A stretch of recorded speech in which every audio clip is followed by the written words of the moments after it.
কলা গাছের যে ছোটা হয়, ওই কলা গাছের ছোটা ওই দিয়ে মালাগুলো গাঁথা।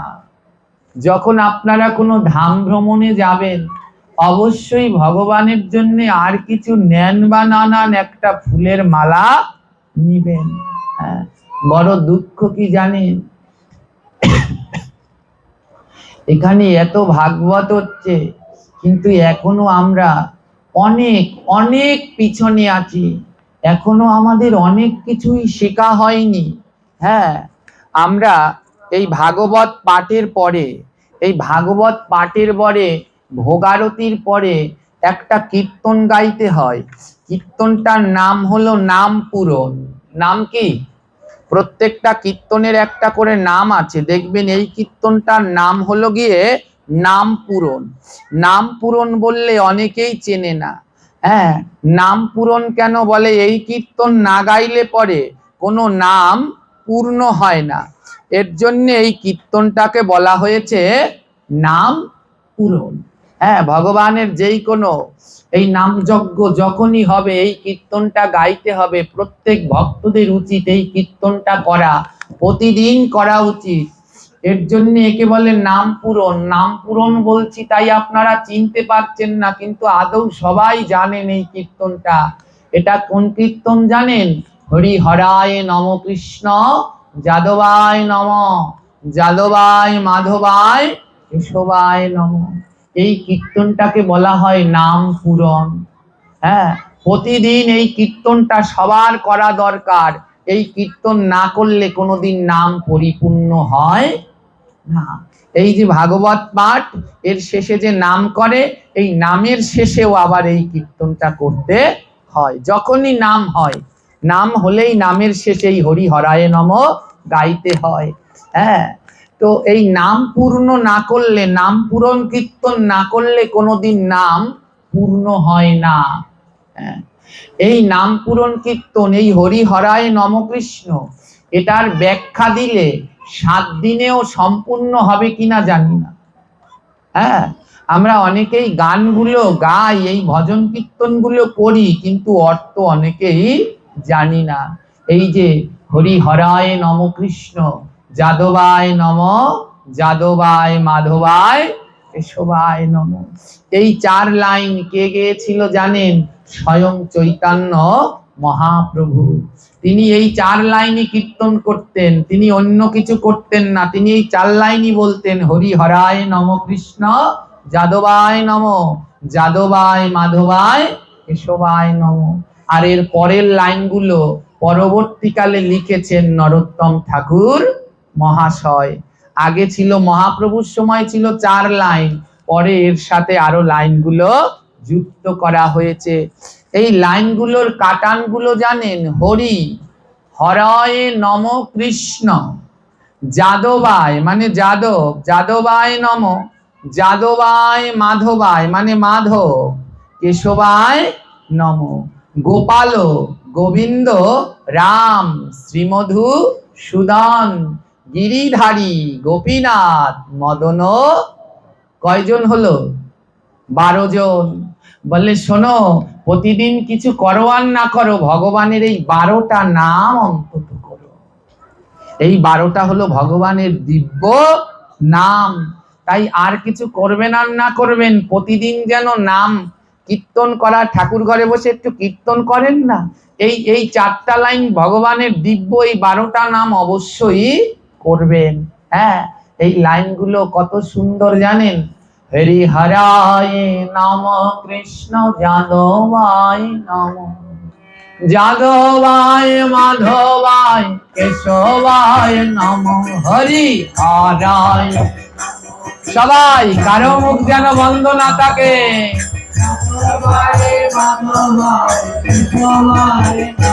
হরি হরায় নম কৃষ্ণ যাদবায় নম, যাদবায় মাধবায় কেশবায় নম, হরি হরায় নম কৃষ্ণ যাদবায় যাদবায় মাধবায় কেশবায় নম, গোপাল গোবিন্দ রাম শ্রী মধুসূদন, গিরিধারী গোপীনাথ মদন মোহন গোপাল গোবিন্দ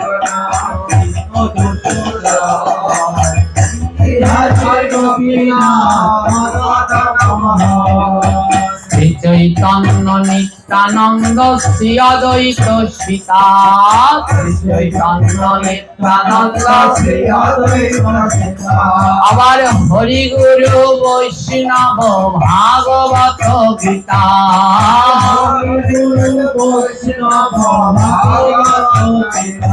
বলে নাই গতি নাই রে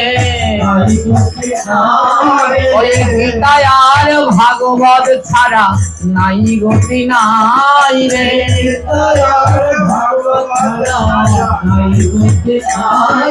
হ্যাঁ নাই গতি নাই রে গীতা ছাড়া কলি যুগের অন্য গতি নাই রে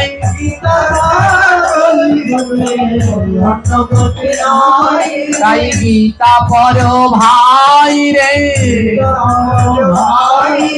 গীতা ছাড়া কলি যুগে অন্য গতি নাই রে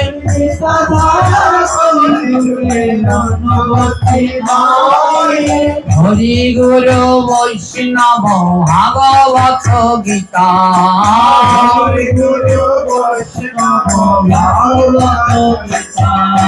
এই কীর্তনটা করলে সবার নাম নেওয়া হয়ে যাবে। বলছে ভাগবত গীতা ছাড়া কলি যুগে আর কোনো গতি নাই।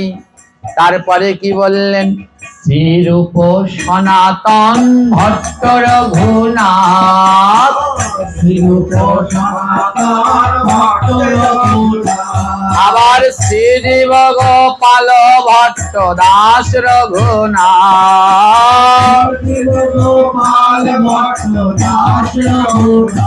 বলে এই ছয় গোসাই করি চরণ বঙ্গ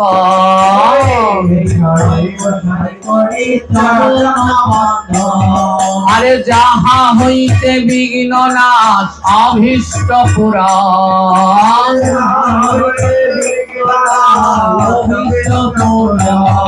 বলে বিঘ্ন নাশ হবে রে যারা ছয় গোসাই শরণ লয় বিঘ্ন নাশ হবে রে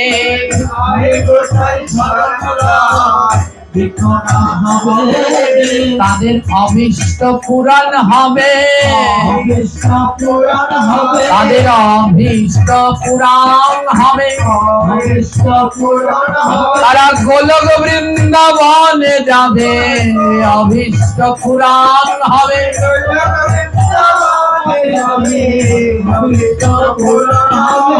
গোলক বৃন্দাবনে যাবে অভীষ্ট পূরণ হবে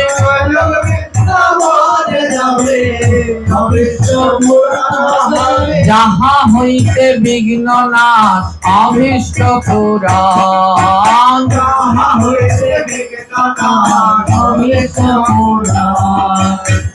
এ আমাদের সাক্ষাৎ ঠাকুর মহাশয় শিখালেন। আমাদের জীবনে অনেক বাধা আছে, অনেক বিপদ আছে। বলে কেউ যদি বাধা বিঘ্ন দূর করতে চাও এই সরগোস্বামীকে প্রতিদিন প্রণাম জানাও, প্রতিদিন সরগোস্বামীর নাম স্মরণ করো। গৃহের ভিতরে 9টি চিত্রপট অবশ্যই রাখতে হয়। তার ভিতরে একটি হলো সরগোস্বামীগণের যারা শুদ্ধ পরম্পরা দেখবেন আছে, পরম্পরা গুরুবর্গের প্রথমেই থাকে সরগোস্বামীর চিত্রপট। যাদের বাড়িতে গুরুবর্গের চিত্রপট রয়েছে দেখবেন গুরুদেবের লাইন দিয়ে আছে আর তার প্রথমেই থাকে কার চিত্রপট? সরগোস্বামীর। বলছে এই সরগোস্বামীগণই পারে সমস্ত বিঘ্ন নাশ করতে। অবিষ্ট মানে মনের ইচ্ছা পূর্ণ করতে পারে এই 6 গোসাই। এই 6 গোসাই ছাড়া আমাদের বৈষ্ণব জগতের কোনো কিছু হয় না। তাই বলছে যাহা হইতে বিঘ্ন নাশ অভীষ্ট পূরণ।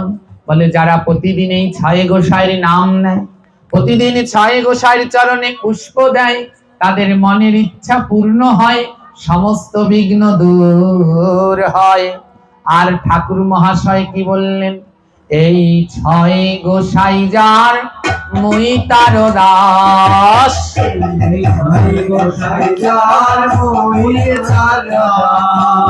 এই ছয় গোসাই সবে ব্রজে কইলা বাস,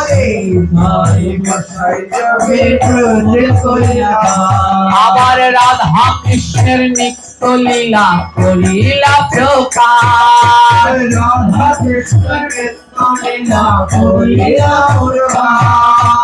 প্রকাশ করিল এই রাধা কৃষ্ণের নিত্য লীলা প্রকাশ করিল,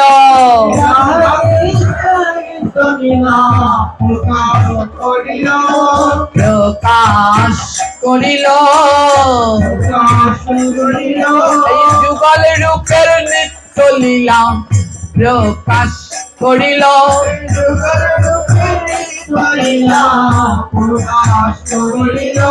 হ্যাঁ এই ছয় গোসাই এই জায়গার বাসিন্দা নয়, এই ছয় গোসাই সবে ব্রজে কইলা বাস, এরা হলো ছয় মঞ্জরি। হ্যাঁ, তাই গুরু ধরতে হয় খুব সাবধানে। গুরু অনেক হতে পারে, কিন্তু শ্রীগুরু সবাই হয় না। গুরুকে শ্রী গুরু বলিবে তখন, গুরু মঞ্জরির ঘরে নিয়া বেচিবে যখন, তখন শ্রী গুরু হয় যখন শিষ্যকে মঞ্জরি পরম্পরায় গুরু দীক্ষা প্রদান করেন।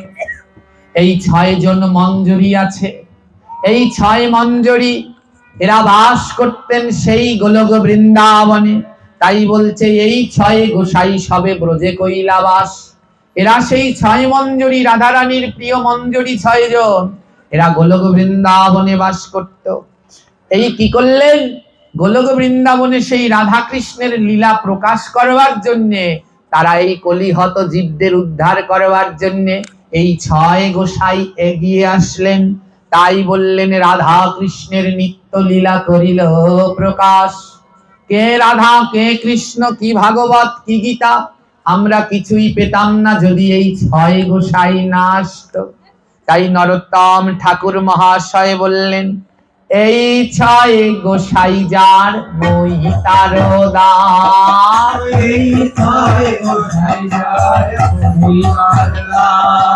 ঠাকুর মহাশয় বললেন, নরোত্তম ঠাকুর বললেন, এই ছয় গোসাইকে যারা নিজের সম্পদ ভাবে, যারা ভাবে এই ছয় গোসাইর আমার, যারা এই ছয় গোসাইকে গৃহে রেখে প্রতিদিন পূজা অর্চনা করে, ঠাকুর মহাশয় বললেন এই ছয় গোসাই যার মুই তার দাস, আমি তার দাস হয়ে গেলাম।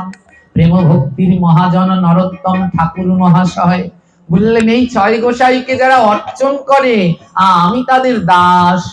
চিন্তা করেছেন এই ছয় গোসাইয়ের কত মহিমা, কিন্তু আজও আমরা সেই ছয় গোসাইয়ের মাহাত্ম্য অনেকেই জানি না। তাই ঠাকুর মহাশয় লিখলেন, এই ছয় গোসাই যার মই তার দাস,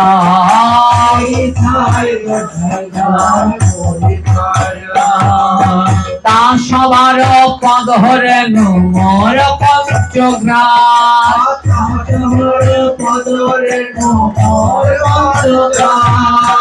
তা সবার পদ হরেন মোর পঞ্চগ্রাস,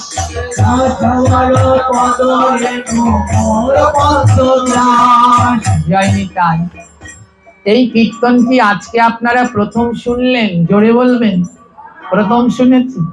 অগণিতবার, অনেকবার, তাই না? যখনই ভোগারতি হয়, কীর্তন হয়, সন্ধ্যাকালে এই কীর্তন গাওয়া। এবার এই কীর্তন তো অগণিত শুনেছেন। আমি যে লাস্টের লাইনটা বললাম এটার জন্যই এই কীর্তনটুকু করা। লাস্টের লাইনে বললাম, তা সভার পদ রেণু মোর পঞ্চগ্রাস, মোর পঞ্চগ্রাস। এখানে আমার প্রশ্ন হলো, এই পঞ্চগ্রাস শব্দের অর্থ কি? এই পঞ্চগ্রাস শব্দের অর্থ কি? কীর্তন তো অনেকেই গায়, কিন্তু আগামাটা কিছুই বোঝা হয় না। প্রত্যেকটা লাইনের অর্থ পুঙ্খানুপুঙ্খ রূপে আমাদের বোঝা উচিত। জানেন, এই যে বলল তা সবার পদরেণু মোর পঞ্চগ্রাস, এই পঞ্চগ্রাস শব্দটার এক বিশাল ব্যাপকতা আছে, কিন্তু দুঃখের বিষয় হলো আমাদের তা জানা হলো না। পঞ্চ মানে বোঝেন, পঞ্চ মানে পাঁচ, গ্রাস মানে, হ্যাঁ গ্রাস মানে ওই যে ছোটবেলায় আমাদের মা ঠাকুমা খাওয়াতো না, 1 গ্রাস 2 গ্রাস, তাহলে পঞ্চ মানে পাঁচ, গ্রাস মানে খাওয়া, তাহলে কি 5 কামড় খাওয়া? হ্যাঁ, বললেন তা সভার পদরেণু মোর পঞ্চগ্রাস, বলে এই 6 গোসাইর যেইখানে পুজো হয় সেইখানে আমি 5 গ্রাস খাই। কয় গ্রাস খাই?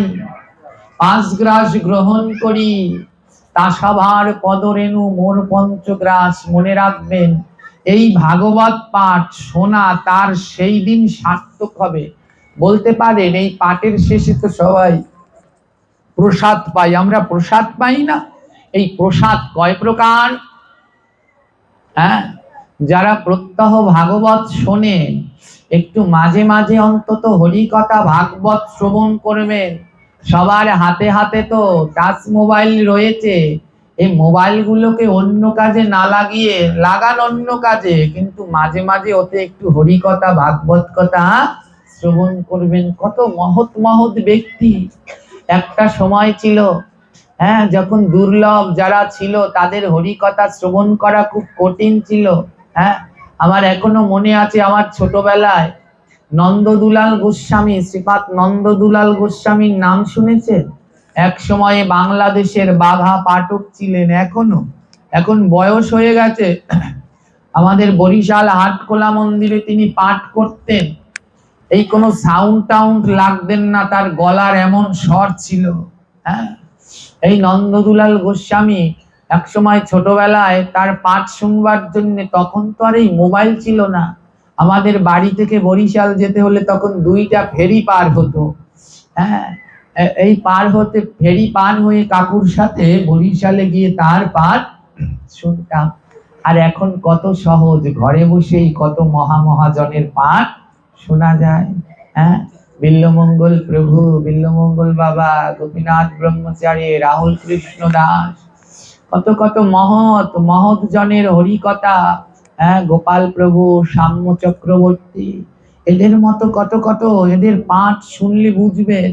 হ্যাঁ, আমরা তো এই শুদ্ধ জনদের পাঠ শুনি না, ওই আউল বাউলদের কথা শুনতে গিয়ে জীবনে আগাতে পারি না। মহাপ্রভু বলছেন আউল বাউল কর্তা ভোজা নেরা নেরি সাই, সখা ভেকি জাত স্মার্ত গোসাই, তোতা কহে গৌরাঙ্গ নাগরী, এই 13 সঙ্গ কবু নাহি। এদের সঙ্গ করতেই নিষেধ করেছে। দুঃখের বিষয়, যাদের করতে করেছে সঙ্গ নিষেধ, তাদের মুখেই শুনছি হরি কথা। আগাবো কি করে? এদের হরি কথা একবার শুনে দেখবে, বিল্লমঙ্গল বাবার হরি কথা শুনে দেখবেন, পাথর হলেও সে গলবে।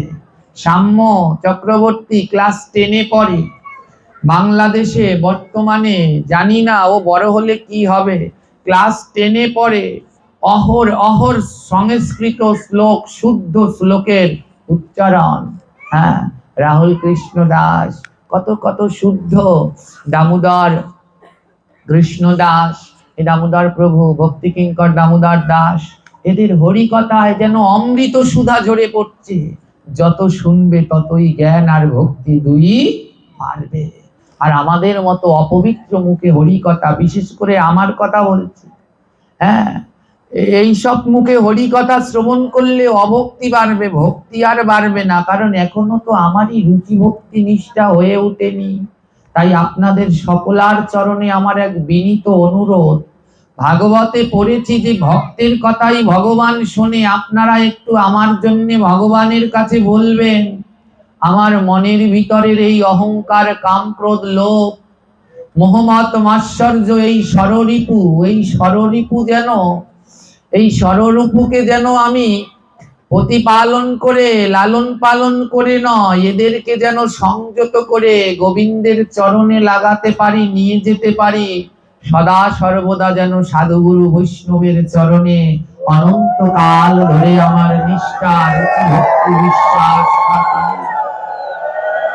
এই প্রার্থনাটুকু শুধু আপনাদের চরণে জানাই, যেন জন্মে জন্মে ভক্তের চরণের দাস হতে পারি। এ জন্মে নয়, জন্মে জন্মে যেন পারি। প্রণাম করতে গেলে যাকেই প্রণাম করতে যাই সবাই সরে যায়। হ্যাঁ, আপনি প্রণাম দেবেন না, আপনি প্রণাম দেবেন না, কিন্তু আপনাদের কাছে আমার এক করজোড়ে অনুরোধ, আপনারা শুধু আমায় এই আশীর্বাদ করবেন, যতদিন আমি বাঁচি যেন প্রণাম করতে পারি। যেই দিনকে এই প্রণাম করাটা ভুলে যাব, আমি জানি সেই দিন আমি ধ্বংস হয়ে যাব। রবীন্দ্রনাথ তার শেষ জীবনে বুঝতে পেরেছিলেন, মাথা নত না করলে কোনোদিন ভগবানকে পাওয়া যায় না। তাই শেষ জীবনে গিয়ে লিখেছিলেন, আমার মাথা নত করে দাও হে তোমার চরণেরও তলে নয়, চরণ ধুলার তলে, সকল অহংকার হে আমার ডুবাও চোখের জলে। তাই এই প্রার্থনাটুকু করবেন। এই পঞ্চগ্রাস কি জানেন? এই পঞ্চগ্রাস শিখে দিন। কেউ যদি কোনোদিন প্রশ্ন করে প্রসাদ কয় প্রকার, বলতে তো পারবেন না, জেনে যান আজ প্রসাদ হলো 5 প্রকার। প্রসাদ কয় প্রকার? কেউ যদি জিজ্ঞেস করে অমৃত কয় প্রকার, বলবেন অমৃত 5 প্রকার। বলে প্রসাদ আর অমৃতর মধ্যে পার্থক্য কি? বলে প্রসাদ আর অমৃতের মধ্যে কোনো পার্থক্য নেই। অমৃত খেলে যেমন অনন্তকাল টিকে থাকা যায়, আর প্রসাদ পেলে তেমনি অনন্তকাল আমার গোবিন্দের চরণ তলে পৌঁছে যাওয়া যায়।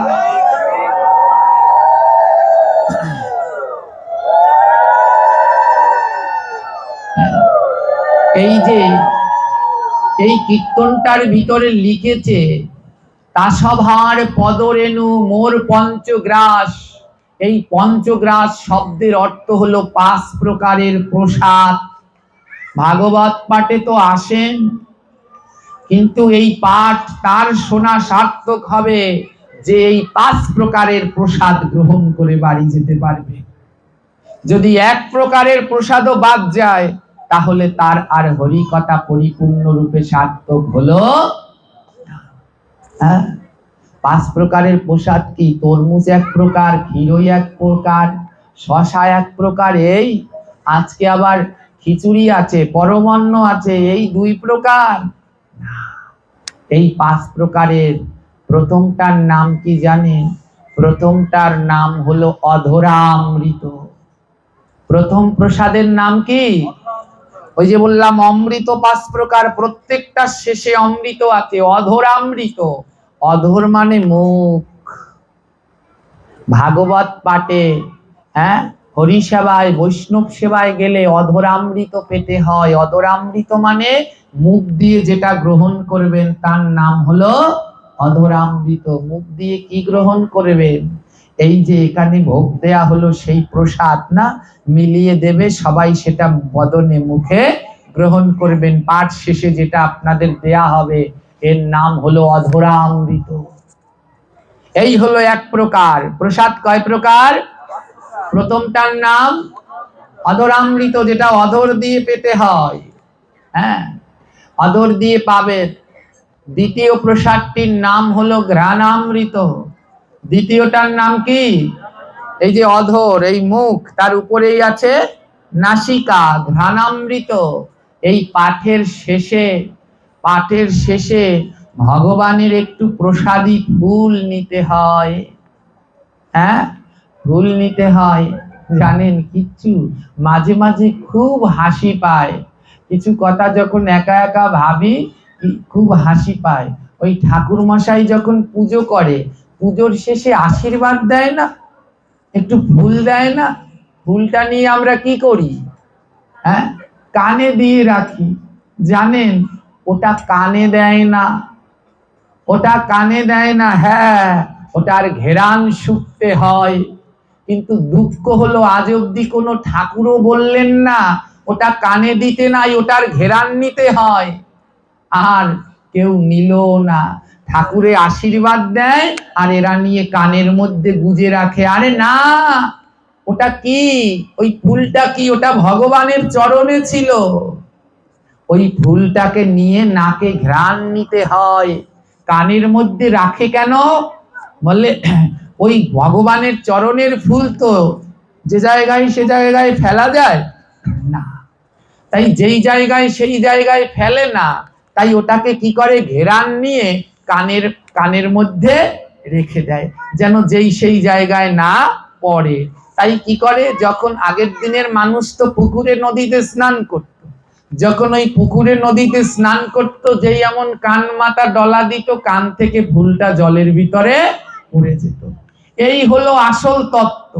ঘেরান নিয়ে যেই জায়গায় সেই জায়গায় না পেলে ওটা কানের মধ্যে রেখে দাও, স্নান করবার সময় জলে দিয়ে দিও। কিন্তু এখন কি করে, ঘেরান আর নেয় না, ঠাকুর মশাই দেয়, এরা সব কানে দেয়।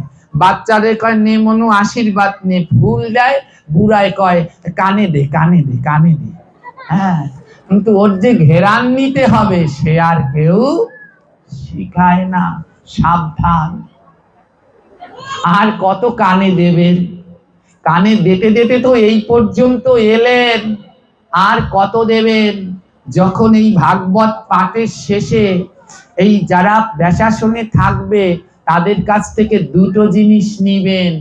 এক হলো তুলসী পত্র, আর দুই হলো একটু পুষ্প। তুলসী পত্রটা প্রসাদ পাবেন, ওটার নামই হলো অধরামৃত। অধরে ওটাকে সেবা করবেন। হ্যাঁ, ওটাকে সেবা করবেন। কি দুঃখ জানেন, কালকে যখন ওই তুলসী পাতা কোনো একজনকে দিলাম, উনি বললো এটা কি করব, খাবো না কি করবো, এটা এখনো বুঝতে পারছে না এটাকে প্রসাদ, এটা গ্রহণ করতে হয়। তাই ওই তুলসী পত্রটা অধরে নিবেন, তার জন্য এর নাম অধরামৃত। আর যে ফুলটা নিবেন ওটার ঘেরান নিবেন, ওর নাম হলো ঘ্রাণামৃত। এই হলো দুই প্রকারের অমৃত। তোমার দুটোই দেহের মধ্যে ঢুকছে না ঢুকছে না? ঢুকছে। এই 5 প্রকারের প্রসাদ যদি না পান, তাহলে আপনার ভাগবত পাঠ পরিপূর্ণ হবে না। হ্যাঁ, অনেকে আছে পাঠ শুনে প্রসাদ না নিয়েই চলে যায়, হবে না তার ভাগবত পাঠ পরিপূর্ণ। কিঞ্চিত হলেও প্রসাদ নেয়া উচিত। যদি অন্ন ব্যঞ্জন নাও গ্রহণ করেন, তাহলেও সামান্য, আর কিছু না থাক, ব্যাসাসনে ফল দেয়া হয়, ওখান থেকে একটু ফল প্রসাদ নেয়া উচিত। তাই 5 প্রকারের প্রথম অধরামৃত, দ্বিতীয় হলো ঘ্রাণামৃত, তৃতীয় হলো দর্শনামৃত। দর্শন চোখ দিয়ে, পাঠে এসেই বসে পড়তে নেই, পাঠে এসে ওই মন্দিরে ভগবানের বিগ্রহ দর্শন করে প্রণাম জানাতে হয়। ওটা নয়ন দিয়ে গ্রহণ করা, এর নাম হলো দর্শনামৃত। এই গেল 3 অমৃত। 4 নম্বরে হলো শ্রবণামৃত। 4 নম্বরে কি? সেটা কোন জায়গা দিয়ে গ্রহণ করবে? কান। দেখুন পরম্পরা, একের পর এক ধাপে ধাপে বদর, নাসিকা, চক্ষু, কর্ণ। অধরামৃত, ঘ্রাণামৃত, দর্শনামৃত, শ্রবণামৃত। তারপরে হরিকথা শ্রবণ করো। আর সবার শেষে 5 নাম্বার অমৃতটার নাম হলো চরণামৃত। পঞ্চম অমৃতটার নাম হলো চরণামৃত। ভক্তের চরণামৃত, চরণ ধুলা গ্রহণ করো, গ্রহণ করো। ভক্তের চরণামৃত, চরণ ধুলা গ্রহণ করো। এই হলো 5 অমৃত। ভাগবতে আসলে এই 5 প্রকার প্রসাদ যে না নেবে, তার ভাগবত পরিপূর্ণ রূপে হবে হবে। যদি এর একটাও না নিয়ে চলে যাও, কিছু পূর্ণ হবে কিন্তু সম্পূর্ণ পরিপূর্ণ হবে না। এই হলো 5টি অমৃত। তার জন্য এই লাইনে লিখলেন, এই 6 গোসাই যার মুই তারো দাস, তার সভার পদ রেণু মোর পঞ্চ। ওমা, এই 5টা জিনিস ভাগবতে না আসলে অন্য কোথাও গেলে পাওয়া যায় না। তাই বলছেন এই সভায় গেলেই এই পঞ্চগ্রাস আমি পাবো। এই 5টা জিনিস এইখান থেকেই পেতে হয়। তাই দুঃখ রইল কি জানেন, এতকাল বলার পরেও এতকাল বলার পরেও কাজ হয় না, তাই ভাগবত পাঠে কোনো সময় খালি হাতে আসতে নেই, দুটো ফুল বা দুটো তুলসী পাতা আনতে হয়। আমার মনে আছে জানেন, হ্যাঁ, আসলে যতক্ষণ সময় এই ভাগবতে থাকি ততক্ষণ সময়, হ্যাঁ, আমাদের মন পরিবর্তন হয়। যেই ভাগবত শেষ হয়ে যায় আর মনটাও পরিপূর্ণ সেই আগের জায়গায় ফিরে যায়। এক বছর আমার মনে আছে এই জায়গায় আমি পাঠ করছি, হ্যাঁ, এত ফুলের মালা গলায় আর ধরে না, এমন উঁচু হয়ে গিয়েছিল, হ্যাঁ, এমন উঁচু হয়ে গিয়েছিল। ওরে ফুল, ফুলের মালা, তুলসী সব ভরে থাকতো, হ্যাঁ, ভরে থাকতো। দেখুন এই যে কিছুটা দূরে সরে যাওয়া, হ্যাঁ, আর আজকে ভাগবতে দুটো ফুল দেব তার জন্য একটা মালা ছিঁড়ে তারপরে ফুল বের করতে হয়েছে। যেখানে দুটো ফুল লাগবে ভাগবতে দিতে হবে, গুরু পরম্পরায় সবাইকে দিতে হয় পাঠের আগে পুষ্পাঞ্জলি, সে দিব, তার দুটো ফুলে থালের মধ্যে নেই, একটা মালা ছিঁড়ে তারপরে ফুল বের করে দিতে হচ্ছে। বলুন কি করে এর পরিবর্তন হবে? এই সময় তো আর ফুলের ঠেক নেই, গাছে গাছে ফুল ফুটে আছে, পারলাম না তো দুটো ফুল তুলসী আনতে, পারলাম না তো ভাগবত পাঠের অন্তে যাই, ওখান থেকে একটা তুলসী আনি, ওখান থেকে একটা ফুল আনি, ওই ফুলটাকে বাড়ি নিয়ে যাব, যারা পাঠে আসতে পারেনি ওই ভাগবতের ফুল নিয়ে তাদের কপালে ঠেকাবো, ঘেরান নেব। যারা আসতে পারেনি ওই ফুল, ভাগবতের ফুল সাধারণ ফুল নয়, যারা ভগবানের নামে আসতে চায় না, কতজনার বাড়িতে আছে ঠেলে, তাও ভাগবত পাঠে সাধু সঙ্গে আসে না, একটা পরশ পাতন নিয়ে যেও, কি এই পাঠ থেকে একটা তুলসী আর একটা ফুল, তুলসীটা নিয়ে খাইয়ে দিও আর ফুলটা নিয়ে মাথায় ঠেকিয়ে তার ঘেরান নিও, দেখবে একদিন না একদিন সে ভগবানের পথে চলে আসবেই আসবে, আসবেই আসবে। হরি বল।